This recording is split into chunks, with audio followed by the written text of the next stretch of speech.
Babushkin ने हिंदी में एक ऐसा बयान दिया जो पूरे भारत को खुश कर देगा। रूसी डिप्लोमेट रोमन बाबुश्किन की हिंदी सुनकर आप हैरान हो जाएंगे। वैसे हिंदी में बयान देने के बाद रोमन बाबुश्किन ने एक बयान अंग्रेजी में भी दिया। इस अंग्रेजी वाले बयान ने पूरे अमेरिका में तहलका मचा दिया। अमेरिका को विश्वास नहीं हो रहा कि रूस का कोई डिप्लोमेट भारत में बैठकर ऐसा बयान क्यों और कैसे दे सकता है। ये अंग्रेजी वाला बयान भी हम आपको हिंदी ट्रांसलेशन के साथ सुनवाएंगे, लेकिन उससे पहले रोमन बाबुश्किन की हिंदी को आप जरा सुन लीजिए और हिंदी में उन्होंने जो कहा है उसे समझ लीजिए।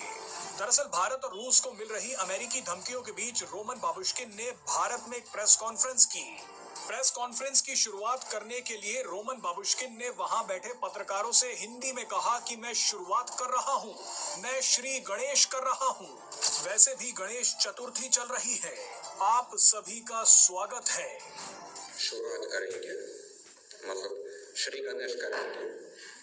थोड़ा गणेश चतुर्थी इन एडवांस से पहले सज्जनों देवियों आपका हार्दिक स्वागत है। बहरहाल इसके बाद एक और दिलचस्प किस्सा हुआ। एक पत्रकार ने रोमन बाबुश्किन से भारत के प्रस्तावित एयर डिफेंस सिस्टम सुदर्शन चक्र के बारे में पूछा, जिसकी घोषणा पीएम मोदी ने 15 अगस्त को की थी।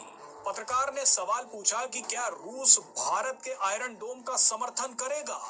बाबुश्किन ने पत्रकार से खुद ही पूछा कि क्या आप सुदर्शन चक्र के बारे में पूछ रहे हैं। इसके जवाब में पत्रकार ने कहा जी हाँ।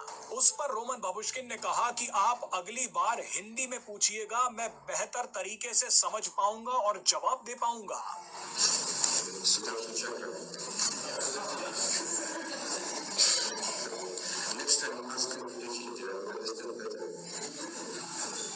दरअसल बाबुश्किन ने यहाँ मजाक करते हुए ज्यादा डिटेल्स नहीं दी, लेकिन बाद में बाबुश्किन ने बताया कि रूस को उम्मीद है कि भारत के सुदर्शन चक्र डिफेंस सिस्टम के विकास और उन्नति में रूसी उपकरण शामिल हो सकते हैं।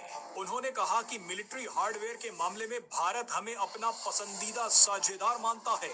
ऐसे में सुदर्शन चक्र जैसी परियोजना पर भारत हम पर विचार करता है तो हम खुश होंगे। चलिए अब आते हैं रोमन बाबुश्किन के उस अंग्रेजी वाले बयान पर जिसने अमेरिका में तूफान उठा दिया है। दरअसल बाबुश्किन से पूछा गया कि रूस से व्यापार करने की वजह से अमेरिका भारत को धमकी दे रहा है, भारत के सामानों पर सैंक्शंस और टैरिफ लगा रहा है, ऐसे में आप इसे कैसे देखते हैं। इसके जवाब में बाबुश्किन ने कहा कि अगर भारत के सामान को अमेरिका में कोई दिक्कत हो रही है या वो अमेरिका नहीं जा पा रहा तो उस सामान के लिए रूस अपने बाजार खोल देगा। भारत अपना पूरा सामान रूस में बेच सकता है। बाबुश्किन ने कहा कि अगर भारत के किसी एक्शन से पश्चिमी देशों के पेट में दर्द हो रहा है तो समझ लीजिए कि भारत कुछ अच्छा काम कर रहा है। आइए आपको बाबुश्किन का ये बयान भी सुनवाते हैं। If the Indian goods are facing difficulties entering the US market, the Russian market is